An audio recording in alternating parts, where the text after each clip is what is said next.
En el tiempo de los dioses, cuando el cielo y la tierra aún estaban entrelazados en un abrazo de misterio, existían dragones guardianes que custodiaban los lagos y ríos de Japón. Era el año de la era de Yomon, en el milenio antes de Cristo, cuando las aguas eran puras y los espíritus de la naturaleza danzaban en armonía. Se decía que cada dragón era un reflejo del agua que protegía, con escamas que brillaban como el sol al amanecer, y ojos que contenían la sabiduría de 1000 años. Estos seres, conocidos como Ryu, eran venerados por los aldeanos, quienes ofrecían oraciones y ofrendas para asegurar la paz y la prosperidad. En un lago escondido entre las montañas de la región de Shinshu, habitaba un dragón llamado Mitsuhiko. Su cuerpo serpenteante se deslizaba por las profundidades, y su aliento era el vapor que se elevaba en la mañana, creando una neblina que cubría el agua como un manto sagrado. Se decía que Mitsuhiko podía escuchar los susurros de las corrientes y entender el lenguaje de los peces. Sin embargo, un día, un extraño fenómeno comenzó a perturbar la serenidad del lago. Las aguas, antes cristalinas, se tornaron turbias y los peces desaparecieron, dejando a los aldeanos en un estado de inquietud. Los ancianos del pueblo, guardianes de las leyendas, se reunieron en la noche bajo la luz de la luna llena. Con voces temblorosas, recordaron la antigua profecía que hablaba de un dragón que se había despojado de su esencia para salvar a su hogar. Se decía que si un dragón perdía su conexión con el agua, el equilibrio del mundo se vería amenazado. Así, decidieron enviar a un joven valiente, llamado Haruto, a buscar a Mitsuhiko y descubrir la causa de su sufrimiento. Armado con una espada de jade y un corazón lleno de determinación, Haruto se adentró en el bosque, guiado por el murmullo del viento. Tras días de viaje, Haruto llegó a la orilla del lago, donde la neblina se espesaba como un velo. Con cada paso, sentía la presencia del dragón, una energía poderosa que vibraba en el aire. Al caer la noche, el joven se arrodilló y ofreció una oración, pidiendo la ayuda de Mitsuhiko. En ese instante las aguas comenzaron a agitarse, y una figura majestuosa emergió de las profundidades. El dragón, con su cuerpo iridiscente, se alzó ante Haruto, sus ojos reflejando la tristeza de un alma atormentada. Mitsuhiko habló con una voz que resonaba como el eco de un trueno distante.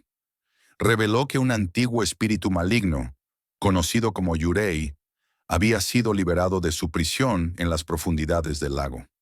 Este ser, alimentado por la desesperación y el miedo, había comenzado a drenar la vida del agua, causando la turbidez y la desaparición de los peces. El dragón, en un intento de proteger su hogar, había sacrificado parte de su esencia, debilitándose y permitiendo que el Yurei creciera en poder. Haruto, con el corazón palpitante, comprendió que debía ayudar a Mitsuhiko a recuperar su fuerza.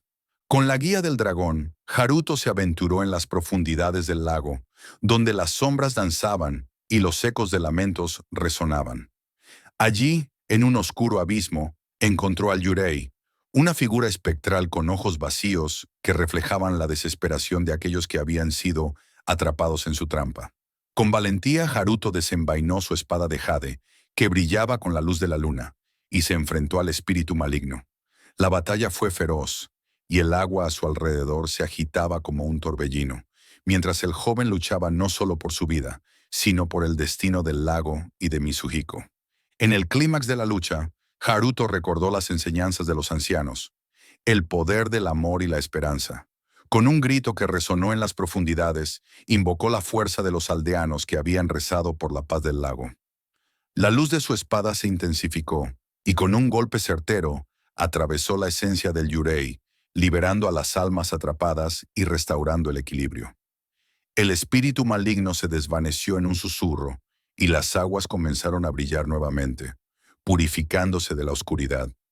Mitsuhiko, sintiendo la restauración de su esencia, emergió del lago con un rugido de alegría. Su cuerpo resplandecía con una luz renovada, y las aguas se calmaron a su alrededor. Agradecido, el dragón ofreció a Haruto un regalo, una escama de su cuerpo, que contenía el poder de la vida y la protección. Con esta escama, el joven podría invocar al dragón en tiempos de necesidad, asegurando que el equilibrio entre el agua y la tierra se mantuviera por generaciones. Así, Haruto regresó a su pueblo, donde fue recibido como un héroe, y la leyenda de Mitsuhiko y el joven valiente se convirtió en un canto eterno, resonando a través de los siglos. Desde entonces, los aldeanos continuaron rindiendo homenaje a los dragones guardianes, recordando la importancia de la armonía entre el hombre y la naturaleza. En cada lago y río se decía que los dragones aún vigilaban, protegiendo las aguas y asegurando que la vida prosperara. Las historias de Haruto y Mitsuhiko se contaban junto a las hogueras, y cada vez que la luna llena iluminaba el cielo, los aldeanos miraban las aguas con reverencia, esperando ver el destello de una escama dorada, un recordatorio de que los dragones guardianes siempre estarían allí, en el corazón de la mitología japonesa. En el año de la luna llena que marcó el inicio del verano, en el 1527 de nuestra era, los bosques sagrados de Yamato se encontraban envueltos en un manto de misterio. Los árboles, altos y venerables, susurraban secretos al viento, mientras la bruma se deslizaba entre sus troncos como un espectro. En el corazón de este bosque se decía que habitaban las serpientes de dos cabezas, criaturas temidas y reverenciadas por los aldeanos que vivían en sus cercanías. Se creía que estas serpientes eran guardianes de un antiguo poder, un poder que podía traer tanto la prosperidad como la destrucción. Las leyendas hablaban de un tiempo en que las serpientes eran seres divinos, descendientes de la diosa del agua, Benzaiten. Se decía que, en su forma original, eran criaturas de una sola cabeza, pero al desobedecer a su madre, fueron castigadas con la duplicidad. Desde entonces, vagaban por los bosques, buscando redención y un camino de regreso a su forma pura. Los aldeanos, al escuchar sus susurros en la noche, se llenaban de temor, pues sabían que la ira de las serpientes podía desatar tormentas y sequías. Una noche, en el año de 1532, un joven llamado Haruto, impulsado por la curiosidad y la valentía, se adentró en el bosque. Había escuchado historias sobre un antiguo templo escondido, donde se decía que las serpientes se reunían para llevar a cabo rituales en honor a su madre. Con cada paso que daba, el aire se tornaba más denso, y el canto de los grillos se apagaba, como si la naturaleza misma contuviera la respiración. Haruto sintió un escalofrío recorrer su espalda, pero su deseo de descubrir la verdad lo empujó hacia adelante. Al llegar al templo, una estructura cubierta de musgo y enredaderas, Haruto se encontró con un altar adornado con ofrendas de flores y frutas. En el centro, dos serpientes de dos cabezas se enroscaban, sus escamas brillando con un resplandor sobrenatural. Una cabeza era de un color verde esmeralda, mientras que la otra era de un negro profundo, como la noche misma. Los ojos de las serpientes brillaban con una inteligencia antigua, y Haruto sintió que lo observaban, evaluando su alma. Mientras el joven se acercaba, las serpientes comenzaron a hablar en un susurro que resonaba en su mente. Has cruzado el umbral de lo sagrado, mortal. ¿Qué buscas en nuestro dominio? La voz era un eco de 1000 susurros, y Haruto, temblando, respondió que deseaba conocer el secreto de su existencia. Las serpientes, intrigadas por su valentía, decidieron revelarle una parte de su historia, pero advirtieron que el conocimiento conllevaba un precio. En el año de 1535, las serpientes le contaron sobre un antiguo ritual que podía restaurar su forma original. Sin embargo, para llevarlo a cabo, necesitaban el sacrificio de un corazón puro. Haruto, sintiendo el peso de su decisión, se dio cuenta de que el sacrificio no era solo físico, sino también emocional. Debía renunciar a su propia vida, a su propia humanidad, para liberar a las serpientes de su condena. La idea lo atormentaba, pero la promesa de redención lo mantenía cautivado. A medida que las noches pasaban, Haruto se sumergió en la búsqueda de respuestas. Visitó a ancianos sabios y escuchó las historias de aquellos que habían intentado liberar a las serpientes en el pasado. Cada relato estaba impregnado de advertencias y de la desesperación de quienes habían fracasado. Sin embargo, el joven no se dejó intimidar. La visión de las serpientes y su anhelo de redención lo mantenían firme en su propósito. Finalmente, en el año de 1540, Haruto decidió que debía actuar. En una noche sin luna, se dirigió al templo, llevando consigo un corazón lleno de amor y sacrificio. Las serpientes lo esperaban, y al ver su determinación, comenzaron a danzar en un ritual ancestral. Sus cuerpos se entrelazaron, creando un vórtice de energía que iluminó el bosque con un resplandor etéreo. Haruto, sintiendo la conexión con lo divino, se entregó al ritual, dispuesto a convertirse en el puente entre dos mundos. En el clímax del ritual, un trueno resonó en el cielo, y una lluvia de estrellas cayó sobre el bosque. Las serpientes, en un último acto de transformación, comenzaron a fusionarse, sus cabezas unidas en un solo cuerpo resplandeciente. Haruto, sintiendo que su esencia se desvanecía, sonrió, sabiendo que había cumplido su destino. En un destello de luz, las serpientes se convirtieron en una majestuosa criatura, un dragón de dos cabezas que surcó los cielos, llevando consigo la historia de su sacrificio. Desde aquel día los aldeanos comenzaron a contar la leyenda de Haruto y las serpientes de dos cabezas, un mito que perduraría a través de los siglos. En las noches de luna llena, se decía que el dragón descendía del cielo para proteger los bosques sagrados, recordando a todos que el sacrificio y la valentía pueden cambiar el destino de los seres, tanto humanos como divinos. En el año 700, en la antigua tierra de Yamato, donde los bosques susurraban secretos y los ríos danzaban con la luz de la luna, un ciervo blanco apareció en el corazón de Nara. Su pelaje resplandecía como la nieve recién caída, y sus ojos, profundos como el océano, parecían contener la sabiduría de los dioses.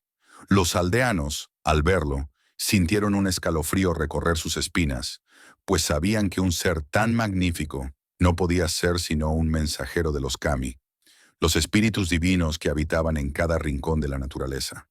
Los ancianos del pueblo, con sus rostros surcados por el tiempo, se reunieron en el templo de Todai-ji, donde la gran estatua de Buda los observaba con benevolencia.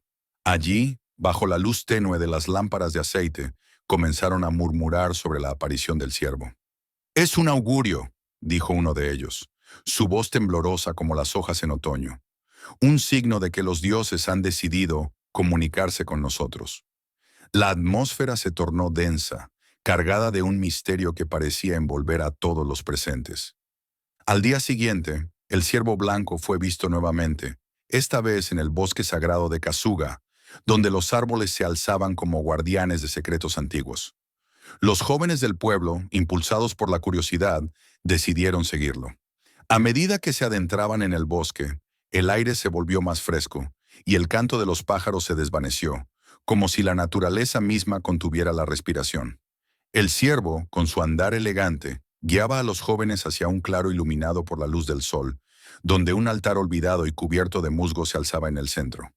En el altar, los jóvenes encontraron ofrendas de arroz y flores marchitas, vestigios de rituales pasados. Al acercarse, sintieron una presencia, como si los espíritus de aquellos que habían venerado en ese lugar aún habitaran en el aire. De repente, el ciervo se detuvo y se volvió hacia ellos, sus ojos brillando con una luz sobrenatural. En ese instante, los jóvenes comprendieron que no estaban ante un simple animal, sino ante un ser que portaba un mensaje divino. Los días se convirtieron en semanas y el ciervo blanco continuó apareciendo en momentos cruciales. En una noche de luna llena, cuando el cielo estaba adornado con estrellas titilantes, el ciervo se presentó ante la aldea, guiando a los habitantes hacia un arroyo que había estado seco durante años. Al llegar, el agua comenzó a fluir de nuevo, clara y fresca, como si el mismo Kami hubiera respondido a sus súplicas. Los aldeanos, llenos de gratitud, ofrecieron sacrificios al ciervo, creyendo que era un emisario de la diosa Inari, protectora de la agricultura y la prosperidad. Sin embargo, no todo era paz en Nara. Un oscuro presagio se cernía sobre la aldea, pues un grupo de forasteros había llegado, atraídos por las leyendas del ciervo blanco. Estos hombres, con corazones codiciosos, deseaban capturar al ciervo y utilizar su poder para sus propios fines. Una noche, mientras la aldea dormía, los forasteros se adentraron en el bosque, armados con trampas y venenos, decididos a apoderarse del mensajero divino. El ciervo, sin embargo, no era un ser común. Conocía los secretos del bosque y la sabiduría de los ancestros. Cuando los forasteros intentaron atraparlo, el ciervo se desvaneció en una nube de luz, dejando tras de sí un eco de risas que resonó en la oscuridad. Los hombres, confundidos y aterrados, se encontraron perdidos en el laberinto del bosque, incapaces de encontrar el camino de regreso. La naturaleza, en su furia protectora, había desatado su poder para salvaguardar al mensajero de los dioses. Los aldeanos, al enterarse de la llegada de los forasteros y su intento de captura, se unieron en un ritual de protección. Con danzas y cánticos, invocaron a los kami, pidiendo su ayuda para mantener a salvo al ciervo blanco. En el clímax de la ceremonia, el ciervo apareció una vez más, esta vez rodeado de una luz resplandeciente que iluminó el templo. Los aldeanos, con lágrimas en los ojos, comprendieron que su fe había sido recompensada y que el ciervo era un símbolo de esperanza y unidad. Con el tiempo, la leyenda del ciervo blanco se convirtió en un relato sagrado, transmitido de generación en generación. Los habitantes de Nara aprendieron a respetar y proteger la naturaleza, entendiendo que los kami habitaban en cada árbol, cada río y cada criatura. El ciervo blanco, aunque ya no se veía con frecuencia, se convirtió en un símbolo de la conexión entre el mundo humano y el divino, recordando a todos que la verdadera riqueza reside en la armonía con el entorno y en la veneración de los misterios que nos rodean. En el año de la era de Jimmu, cuando el sol apenas comenzaba a iluminar las tierras de Yamato, se decía que las grullas eran mensajeras de los dioses, portadoras de secretos antiguos y guardianas de la longevidad. En un pequeño pueblo, rodeado de montañas que parecían tocar el cielo, vivía una anciana llamada Yuki, conocida por su sabiduría y su conexión con el mundo espiritual. Se decía que cada vez que una grulla aparecía en el cielo, Yuki podía escuchar sus susurros, ecos de un tiempo en el que los humanos y los kami coexistían en armonía. Una mañana, mientras la bruma se deslizaba suavemente sobre el lago, Yuki observó a una grulla de plumas blancas como la nieve, que danzaba en el aire con una gracia sobrenatural. La anciana sintió un escalofrío recorrer su espalda, pues sabía que esta no era una grulla común. Era un espíritu, un kami disfrazado, que había descendido del reino celestial para impartir un mensaje. Con cada aleteo, la grulla parecía tejer un hilo de luz que conectaba el cielo con la tierra, uniendo los mundos en un abrazo etéreo. Los aldeanos, intrigados por la presencia de la grulla, comenzaron a reunirse alrededor de Yuki, quien les relató historias de tiempos pasados, cuando las grullas eran veneradas como símbolos de paz y longevidad. Les habló de un antiguo emperador que, al ver una grulla posarse en su jardín, había decidido construir un templo en su honor, un lugar donde los hombres pudieran rendir homenaje a la belleza y la sabiduría de la naturaleza. Sin embargo, la paz que trajo la grulla fue efímera, pues la ambición humana pronto oscureció el cielo. Con el paso de los días, la grulla continuó visitando a Yuki, trayendo consigo visiones de un futuro incierto. La anciana comenzó a notar que, cada vez que la grulla aparecía, un nuevo misterio se desataba en el pueblo. Un niño desapareció en el bosque, un anciano encontró un tesoro escondido, y una joven se enamoró perdidamente de un viajero. Los aldeanos comenzaron a murmurar, temerosos de que la grulla fuera un presagio de calamidades, un augurio de que el equilibrio entre los mundos estaba a punto de romperse. Una noche, bajo la luz de la luna llena, Yuki decidió seguir a la grulla, guiada por un impulso que no podía ignorar. La grulla la llevó a un claro en el bosque, donde un antiguo árbol de cerezo florecía en soledad. Allí, la grulla se transformó en una hermosa mujer, con ojos que reflejaban la sabiduría de los siglos. «Soy el espíritu de la grulla», dijo con voz melodiosa, «y he venido a advertirte sobre el destino de tu pueblo. La paz que tanto anhelan está en peligro, y solo tú puedes restaurarla». La mujer grulla reveló a Yuki que el pueblo había olvidado el respeto por la naturaleza y los kami. La avaricia y la discordia habían comenzado a envenenar el alma de la comunidad. Si no se hace algo pronto, advirtió, la longevidad que buscan se convertirá en un eco del pasado, y la paz se desvanecerá como el rocío al amanecer. Con un gesto de su mano, la mujer hizo que el aire se llenara de pétalos de cerezo, cada uno representando un deseo no cumplido, un anhelo olvidado. Yuki, con el corazón pesado, regresó al pueblo y compartió la revelación con los aldeanos. Algunos se mostraron escépticos, burlándose de la anciana y de sus historias. Sin embargo, otros, recordando las antiguas tradiciones, comenzaron a reunirse en el templo de la grulla, ofreciendo oraciones y ofrendas. Con cada acto de devoción, la atmósfera del pueblo comenzó a cambiar, como si la grulla estuviera observando desde lo alto, sonriendo ante el renacer de la esperanza. A medida que pasaban los días, la grulla continuó apareciendo, y los aldeanos comenzaron a notar que la naturaleza respondía a sus esfuerzos. Los ríos fluían con más fuerza, los campos florecían, y la paz se asentaba en sus corazones. Sin embargo, la sombra de la ambición aún acechaba, y un grupo de hombres, cegados por la codicia, decidió capturar a la grulla, creyendo que su esencia les otorgaría poder y riqueza. Una noche, mientras la luna brillaba intensamente, los hombres se adentraron en el bosque, armados con trampas y redes. Pero la grulla, siempre astuta, se transformó en un torrente de luz y se elevó hacia el cielo, dejando a los hombres atrapados en su propia avaricia. Yuki, al enterarse de la traición, se sintió desgarrada, pues sabía que la grulla era el símbolo de la paz que tanto necesitaban. Con lágrimas en los ojos, invocó a los kami, pidiendo perdón por la falta de respeto hacia la naturaleza. En ese instante, el cielo se oscureció y un trueno resonó en la distancia. La grulla, al ver el sufrimiento de Yuki y el pueblo, descendió una vez más, esta vez como un rayo de luz que iluminó el claro. La paz no se puede forzar, dijo con voz firme. Debe ser cultivada en el corazón de cada uno. Solo así, la longevidad y la armonía florecerán. Con esas palabras, la grulla se desvaneció en el aire, dejando tras de sí un rastro de luz que iluminó el camino hacia un nuevo amanecer.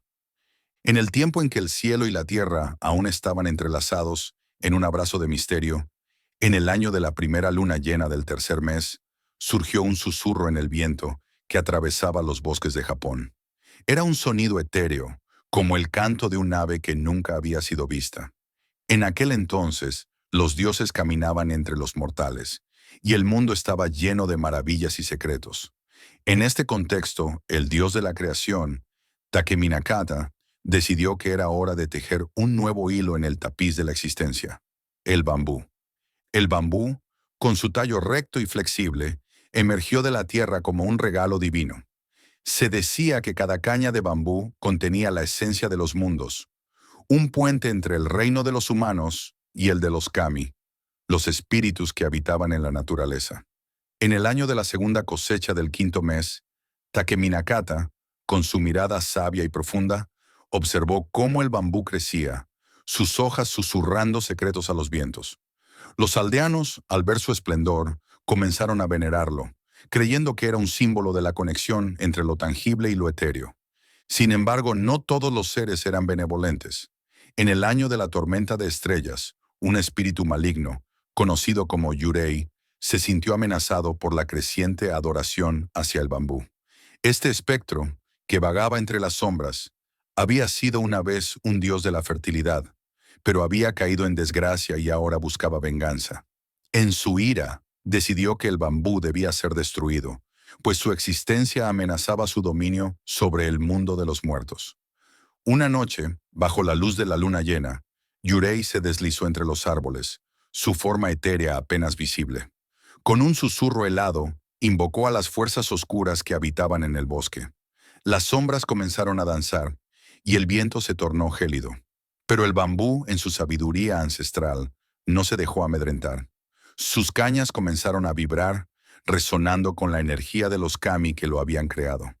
En ese instante, un rayo de luz emergió del cielo, iluminando el bosque y revelando la figura de Takeminakata, quien había venido a proteger su creación. El dios, con su voz profunda como el trueno, desafió a Yurei. «No puedes destruir lo que ha sido creado con amor y propósito», proclamó. La batalla que siguió fue un espectáculo de luces y sombras, donde el bambú se convirtió en un campo de batalla. Las cañas se entrelazaron, formando un escudo que repelía las sombras del espíritu maligno. Los aldeanos, al escuchar el estruendo, se reunieron en la orilla del bosque. temerosos pero fascinados por el espectáculo que se desarrollaba ante sus ojos. En el año de la gran cosecha, cuando la luna brillaba como un faro en la oscuridad, Takemi Nakata y Yurei lucharon hasta que el alba comenzó a asomar. Con un último grito de desesperación, Yurei fue desterrado a las profundidades del inframundo, donde las almas perdidas vagaban eternamente. El bambú, ahora más fuerte que nunca, se erguía como un símbolo de la victoria de la luz sobre la oscuridad. Los aldeanos, agradecidos, comenzaron a construir sus hogares y herramientas con el bambú, honrando así la conexión que existía entre ellos y los kami. Con el paso de los años, el bambú se convirtió en un elemento sagrado, utilizado en rituales y festividades. En el año de la lluvia de flores, se decía que aquellos que se sentaban bajo su sombra podían escuchar los ecos de los mundos que se entrelazaban. Las leyendas hablaban de espíritus benevolentes que se manifestaban en las cañas, guiando a los mortales en sus decisiones y protegiéndolos de las fuerzas oscuras que aún acechaban en la penumbra. Sin embargo, el misterio del bambú no se limitaba a su belleza y utilidad. En el año de la luna oscura, se rumoreaba que aquellos que se aventuraban demasiado cerca de un bosque de bambú en la noche podían escuchar susurros que hablaban de secretos olvidados. Algunos afirmaban que el bambú podía abrir portales a otros mundos, donde los sueños y las pesadillas coexistían. Los ancianos de las aldeas advertían a los jóvenes sobre los peligros de cruzar esos umbrales, pues no todos los espíritus eran amistosos. Así el bambú se convirtió en un símbolo de dualidad, un puente entre la vida y la muerte, entre lo conocido y lo desconocido. En el año de la última cosecha, los aldeanos celebraban el Festival del Bambú, donde ofrecían tributos a los kami y recordaban la batalla entre Takemi Nakata y Yurei. En cada caña de bambú veían no solo un objeto de uso cotidiano, sino un recordatorio de la lucha eterna entre la luz y la oscuridad, y de la conexión que todos compartían con los mundos que los rodeaban. En el tiempo de los dioses, cuando el sol aún danzaba con la luna en el cielo, existía un bosque profundo y enigmático en las tierras de Yamato, donde los árboles susurraban secretos y las sombras se alargaban como dedos curiosos. Era en este bosque donde habitaban los tanuki, criaturas traviesas y astutas, conocidas por su habilidad para transformarse en cualquier forma que desearan. Se decía que su risa resonaba entre los troncos, un eco de alegría y travesura que atraía a los incautos a su mundo de ilusiones. Los tanuki eran guardianes de la naturaleza, pero también maestros del engaño. En el año de la serpiente, 1603, un joven aldeano llamado Haruto se aventuró en el bosque en busca de un tesoro perdido. Con su corazón lleno de ambición, ignoraba las advertencias de los ancianos sobre los peligros que acechaban entre los árboles. Mientras caminaba, el aire se tornó denso y un aroma dulce y embriagador lo envolvió, guiándolo hacia un claro iluminado por la luz de la luna. En el centro del claro, un tanuki de pelaje dorado se encontraba sentado, su mirada astuta y juguetona. ¿Buscas algo, joven humano?, preguntó con una voz melodiosa que parecía fluir como un arroyo. Haruto, sorprendido pero intrigado, respondió que buscaba un tesoro. El tanuki sonrió, mostrando colmillos afilados, y le ofreció un trato. Si Haruto podía superar 3 pruebas de ingenio, le revelaría la ubicación del tesoro. La primera prueba fue un acertijo que hablaba de la luna y el sol, de la noche y el día. Haruto, con su mente aguda, resolvió el enigma, y el tanuki divertido aplaudió con sus patas. La segunda prueba consistió en una carrera a través del bosque, donde el joven debía seguir el sonido de las hojas susurrantes. Con astucia y velocidad, Haruto logró llegar al final, donde el tanuki lo esperaba, riendo a carcajadas. Sin embargo, la tercera prueba sería la más difícil de todas. El tanuki le pidió que se enfrentara a su propio miedo, que se adentrara en la cueva oscura que se encontraba al borde del claro. Dentro de ella encontrarás lo que más temes, advirtió el tanuki, su voz ahora grave y seria.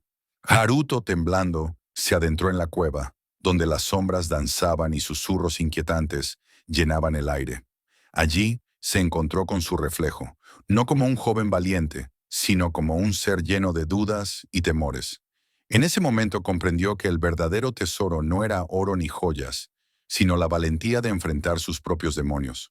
Al salir de la cueva, el tanuki lo esperaba con una sonrisa. Has superado las pruebas, pero el tesoro que buscas no es material. La verdadera riqueza está en el conocimiento y la valentía que has ganado. Haruto, aunque decepcionado, sintió una extraña satisfacción. El tanuki, con un guiño, se transformó en un anciano sabio y le ofreció un consejo. Recuerda, joven, que la vida está llena de ilusiones. No todo lo que brilla es oro. Con el corazón ligero, Haruto regresó a su aldea, llevando consigo la lección del tanuki. Sin embargo, la historia no terminó ahí. Se dice que, en las noches de luna llena, el joven podía escuchar risas en el viento, recordándole que los tanukis siempre estarían cerca, observando y jugando, listos para poner a prueba a aquellos que se aventuraran en su bosque. Así, el misterio de los tanuki perduró a través de los siglos, un recordatorio de que la vida está llena de magia y engaños, y que a veces, lo más valioso se encuentra en lo que no podemos ver. En el tiempo de los dioses, cuando el cielo y la tierra aún estaban entrelazados en un abrazo de misterio, Susanoo, el dios del viento y las tormentas, fue desterrado del reino celestial por su comportamiento indómito. Era el año de la serpiente, en el 1000º año de la era de los dioses, cuando su furia desatada había causado estragos en el palacio de su hermana, Amaterasu, la diosa del sol. Con su corazón lleno de rencor y su espíritu rebelde, Susanoo descendió a la tierra, donde las sombras de los árboles susurraban secretos antiguos y los ríos llevaban consigo las historias de los ancestros. Al llegar a las tierras de Izumo, Susanoo se encontró con un paisaje desolado, donde la maleza crecía sin control y los campos yacían en un letargo de abandono. Sin embargo, en su interior, una chispa de redención comenzó a arder. Decidió que a pesar de su exilio, podría sembrar vida en aquellos campos marchitos. Con un gesto de su mano, invocó el poder de la tierra, y las semillas que había traído de los cielos comenzaron a brotar, danzando en el aire como si fueran mariposas doradas. Los habitantes de Izumo, al principio temerosos de la presencia del dios desterrado, pronto se sintieron atraídos por la magia que emanaba de Susanoo. Los campos florecieron con arroz dorado y flores de colores vibrantes, y el aroma de la vida nueva llenó el aire. Sin embargo, en la penumbra de la noche, un misterio comenzó a tejerse en torno a su labor.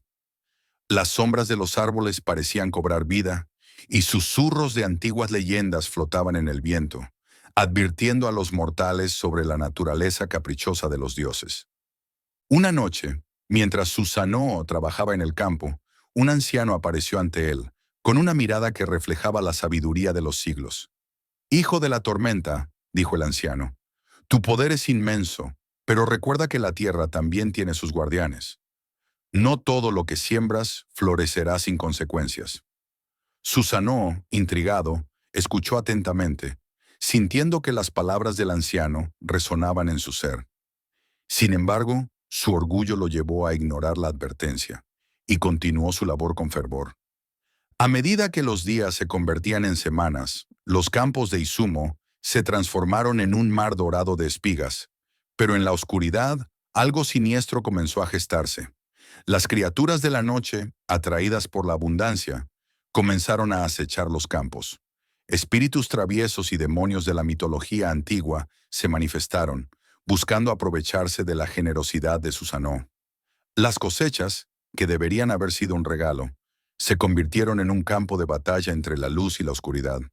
Una noche, mientras la luna llena iluminaba el cielo, Susanoo se encontró cara a cara con un espíritu maligno, un yokai que había tomado la forma de un lobo gigante. «Has traído vida a esta tierra, pero también has despertado a los que duermen», aulló el yokai, sus ojos brillando con un fuego sobrenatural. Susanoo, sintiendo la amenaza, desató su furia, invocando tormentas y vientos que azotaron el campo. La batalla fue feroz, y el eco de su lucha resonó en las montañas cercanas. A medida que la tormenta se desataba, el anciano apareció nuevamente, esta vez con un aire de urgencia. «Hijo de la tormenta, no puedes luchar solo. La tierra necesita equilibrio, y tú has perturbado su paz. Debes buscar la ayuda de los dioses menores, aquellos que protegen los campos y los ríos». Con un nuevo propósito, Susanoo se detuvo, comprendiendo que su exilio no solo era un castigo, sino una oportunidad para aprender y crecer. Con la ayuda del anciano, Susanoo se aventuró en un viaje hacia las montañas sagradas, donde los dioses menores habitaban. Allí encontró a Inari, el dios del arroz, quien le enseñó sobre la armonía entre la naturaleza y los dioses. La abundancia no es solo un regalo, sino una responsabilidad, le dijo Inari, mientras le ofrecía un amuleto de protección.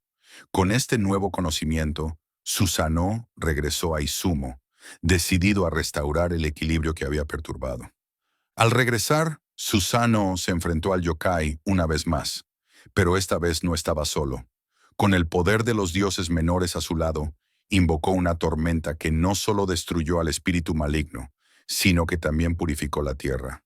Las sombras se disiparon y la luz del sol brilló sobre los campos, trayendo consigo una nueva vida.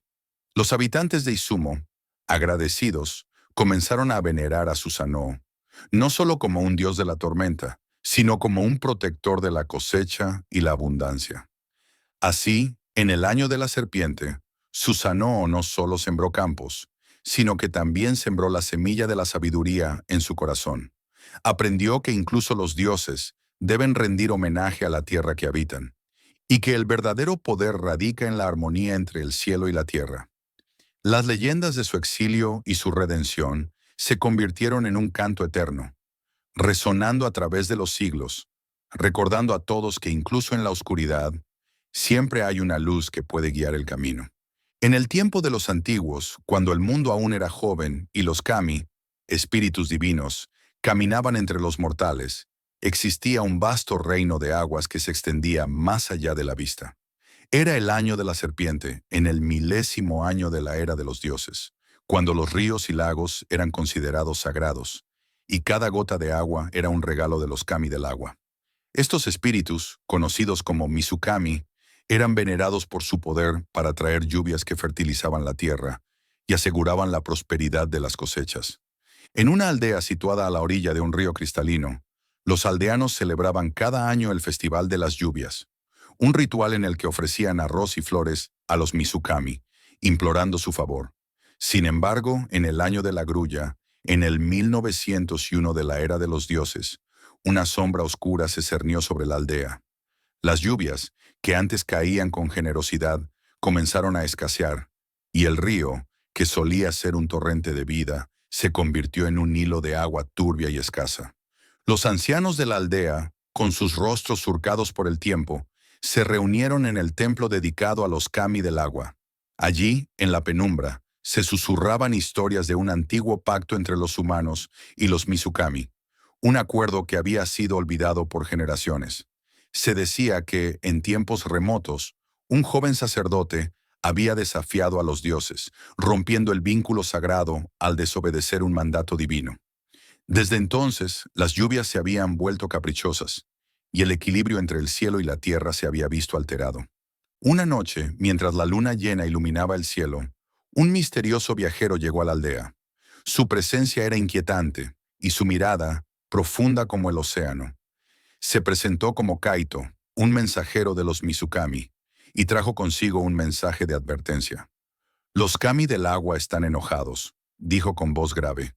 Han sentido la falta de respeto hacia su dominio y han decidido castigar a aquellos que olvidaron el antiguo pacto. Si no se restablece la conexión, la sequía se convertirá en un destino irreversible. Los aldeanos, aterrados, se reunieron en el templo, donde Kaito les reveló la forma de apaciguar a los Mizukami. Debían encontrar el antiguo relicario, un objeto sagrado que contenía el espíritu de la lluvia, perdido en las profundidades del bosque encantado.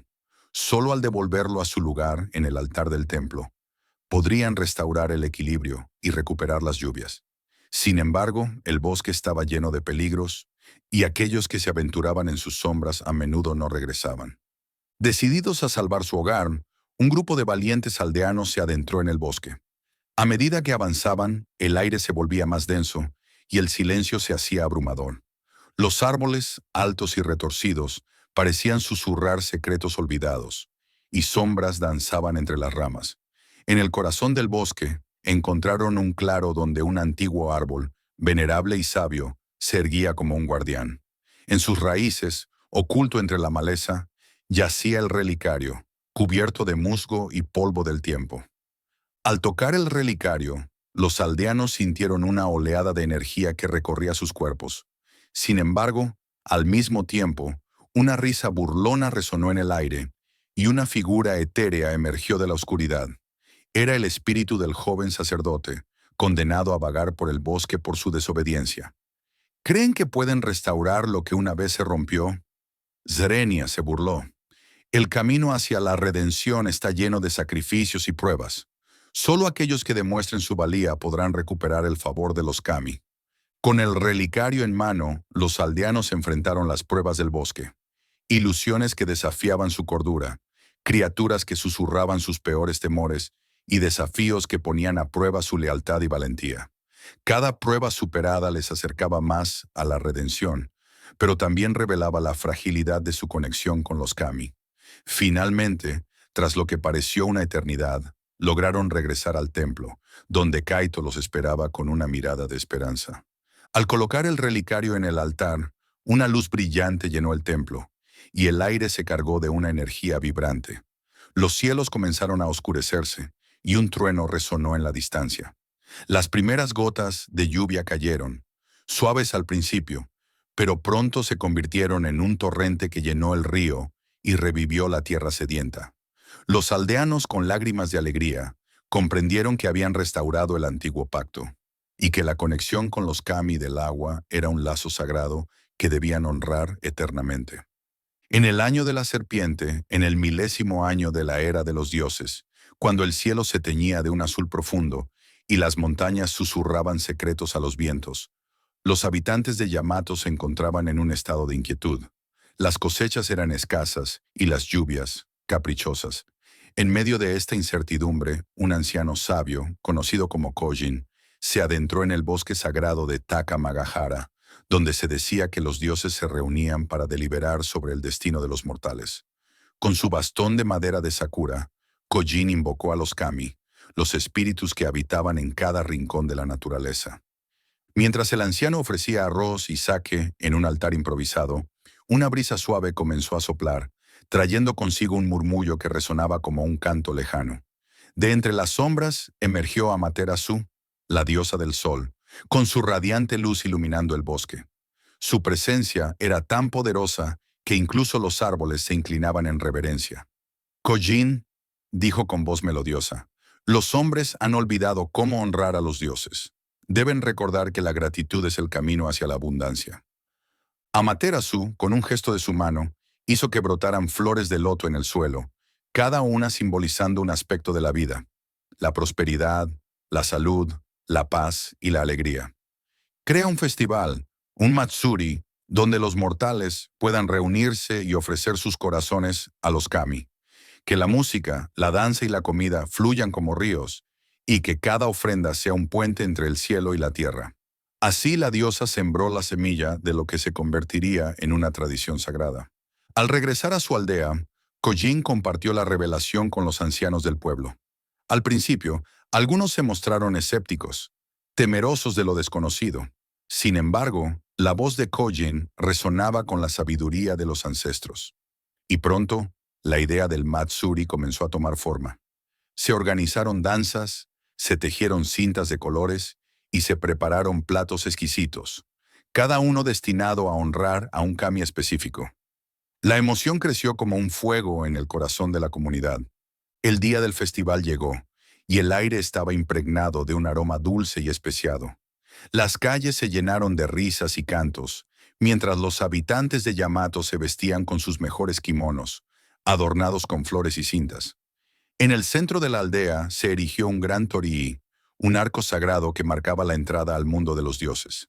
Al cruzarlo, los mortales dejaban atrás sus preocupaciones y se sumergían en un estado de celebración y devoción. A medida que el sol comenzaba a descender, las antorchas se encendieron, iluminando el rostro de cada participante con un resplandor dorado. Las danzas comenzaron, y los movimientos fluidos de los bailarines parecían contar historias de antaño, relatos de héroes y dioses que habían caminado entre los hombres. En ese momento, el cielo se oscureció, y una lluvia de estrellas fugaces iluminó la noche, como si los propios kami estuvieran respondiendo a las súplicas de los mortales. Sin embargo, en medio de la alegría, un extraño fenómeno comenzó a manifestarse. Las sombras se alargaron y un frío repentino recorrió el aire. Los ancianos, con miradas preocupadas, comenzaron a murmurar sobre un antiguo mito que hablaba de un kami olvidado, un espíritu que había sido despreciado y que ahora reclamaba su lugar en el corazón de los hombres. Se decía que su nombre era Yurei, un espíritu errante que traía consigo la tristeza y la desolación. Kojin, sintiendo la inquietud en el ambiente, se dirigió al altar donde había ofrecido sus plegarias. Con voz firme invocó a Amaterasu y a los demás kami, pidiendo su protección y guía. En ese instante, una luz brillante emergió del altar, y la figura de la diosa apareció ante la multitud. «No temáis», proclamó, «pues el Matsuri es un acto de amor y unidad. Si honráis a todos los kami, incluso a aquellos que han sido olvidados, la oscuridad se disipará». Los habitantes, inspirados por la presencia de Amaterasu, comenzaron a ofrecer sus corazones en un acto de reconciliación.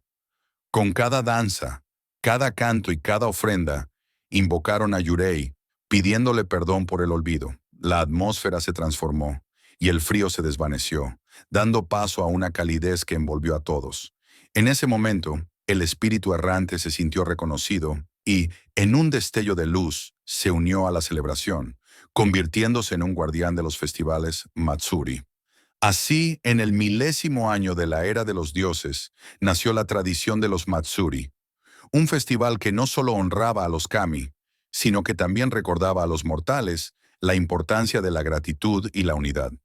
Desde entonces, cada año, en el día del Matsuri, las aldeas de Yamato se llenaron de vida, música y color, uniendo a los hombres y a los dioses en un abrazo eterno, donde el misterio de lo sagrado se entrelazaba con la esencia de la humanidad. En el año de 1600, en las brumas del antiguo Japón, se alzaba la montaña de Kurama, un lugar envuelto en leyendas y susurros. En sus profundidades se decía que habitaba un demonio temido por todos, conocido como Shutendoji. Este ser de piel verdosa y ojos como brasas encendidas había hecho de la montaña su morada, y desde allí descendía para aterrorizar a las aldeas cercanas, robando a los viajeros y sembrando el caos. Su risa resonaba en la noche como un eco de locura, y su sed de sangre era insaciable. Los aldeanos, aterrados, ofrecían sacrificios a los dioses, esperando que su clamor llegara a oídos divinos. Sin embargo, la oscuridad de Shutendoji parecía impenetrable. Se decía que el demonio poseía un poder sobrenatural, capaz de hipnotizar a sus víctimas con su mirada y convertirlas en sombras de sí mismas. Las historias de aquellos que se cruzaban en su camino se contaban en susurros, y muchos afirmaban que sus almas quedaban atrapadas en la montaña, condenadas a vagar eternamente en la penumbra. Fue en el año de 1601, cuando un grupo de héroes, guiados por el valiente guerrero Minamoto no Raiko, decidió enfrentarse a la bestia. Raiko, conocido por su destreza con la espada y su corazón noble, reunió a sus amigos, el astuto Kintaro, el sabio Watanabe no Tsuna y el fuerte Sakata no Kintoki. Juntos se adentraron en la montaña, armados con valor y determinación, dispuestos a liberar a su pueblo del yugo del demonio. A medida que ascendían por los senderos serpenteantes, el aire se tornaba más denso y frío. Los árboles, altos y retorcidos, parecían susurrar advertencias, y las sombras danzaban a su alrededor. En el corazón de la montaña, encontraron una cueva oscura, donde el eco de sus pasos resonaba como un lamento. Allí, en la penumbra, se alzaba Shutendoji, su figura imponente iluminada por un resplandor sobrenatural. Su risa, un sonido escalofriante, llenó el aire mientras se preparaba para la batalla. Minamoto no Raiko, con su espada desenvainada, dio un paso al frente. «¡Demonio, tu reinado de terror ha llegado a su fin!», gritó, su voz resonando con la fuerza de 1000 tormentas. Shutendoji, divertido, se burló de su valentía, pero en su interior, una chispa de preocupación comenzó a encenderse. Los héroes, unidos, lanzaron un ataque coordinado, cada uno utilizando sus habilidades únicas para debilitar al monstruo. Kintaro, con su fuerza descomunal, desvió los ataques del demonio, mientras Watanabe no Tsuna invocaba su astucia para confundirlo. La batalla se intensificó y el aire se llenó de un aura de magia antigua. En un momento crucial, Raiko recordó las leyendas que hablaban de la debilidad de Shutendoji, su aversión al sake. Con astucia, el guerrero lanzó un barril de sake hacia el demonio, quien, al sentir el aroma embriagador, se distrajo. Fue entonces cuando Kintoki, con un grito de guerra, se lanzó hacia él, asestando un golpe certero que hizo temblar la cueva. La risa del demonio se tornó en un grito de furia y dolor. A medida que la batalla se prolongaba, la cueva comenzó a temblar, como si la montaña misma estuviera respondiendo a la lucha. Las paredes, cubiertas de inscripciones antiguas, parecían cobrar vida, revelando secretos olvidados. Los héroes, sintiendo la energía de la montaña, se unieron en un último esfuerzo. Con un grito unificado lanzaron un ataque final, combinando sus fuerzas en un solo golpe devastador. La luz brilló intensamente y en un instante, el demonio fue derrotado, su forma desvaneciéndose en un torbellino de sombras. Con la caída de Shutendoji, la montaña de Kurama se llenó de un silencio reverente. Los aldeanos, al enterarse de la victoria de los héroes, celebraron con alegría, pero también con un profundo respeto por el sacrificio y la valentía de aquellos que habían enfrentado al demonio. Sin embargo, en las noches más oscuras, algunos afirmaban escuchar ecos de risas lejanas, como si el espíritu de Shutendoji aún vagara por la montaña, recordando su tiempo de terror y la lucha que había tenido lugar en su cueva. Las leyendas de su derrota se convirtieron en historias que se contaban alrededor del fuego, un recordatorio de que el mal puede ser derrotado, pero nunca completamente olvidado.